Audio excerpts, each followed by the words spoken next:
Hello சிங்கி. Hello அக்கா, எப்படி இருக்கீங்க? நல்லா இருக்கீங்களா?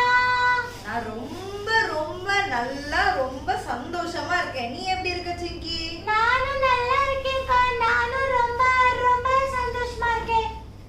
என்ன சந்தோஷமா இருக்கேன்னு சொல்லிட்ட. ஏன் சந்தோஷமா இருக்க சிங்கி? அக்கா, இன்னைக்கு டாபிக்கே சந்தோஷக்கா. பின்ன சந்தோஷம் இல்லாம இருக்க முடியும் நம்மளால?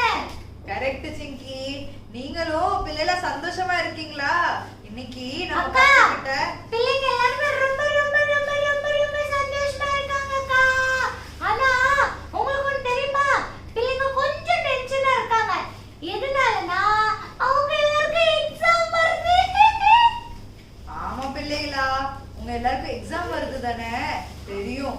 ரொம்ப பேனிக்கா ரொம்ப நீங்க கஷ்டத்துல இருப்பீங்கன்னு தெரியும். ஆனா இந்த கஷ்டத்துலயும் நம்ம எல்லாரும் என்ன பண்ணணும்? சந்தோஷப்படுறதுக்கு கத்துக்கணும். நம்ம பவுலும் சீலாக்கு கதை கேட்டோம் தானே? அவங்க சிறைச்சாலையிலயும் சந்தோஷத்தோட துதிச்சாங்க. இப்போ நம்மளுக்கு என்ன எக்ஸாம் தானே? நம்ம ஏசப்பா நம்ம கூட இருந்து நம்மளுக்கு எல்லாமே நல்ல மார்க் எடுக்கிறதுக்கு கிருபை பண்ணுவாங்க. அப்படிதானே சிங்கி? ஆமாக்கா. என்னக்கா இன்னே மாதிரி இவ்ளோ அறிவா பேச ஆரம்பிச்சிட்டீங்க? சரி இப்ப சொன்னது நான் சந்தோஷமா இருக்கறனால உன்னை சும்மா விடுறேன்.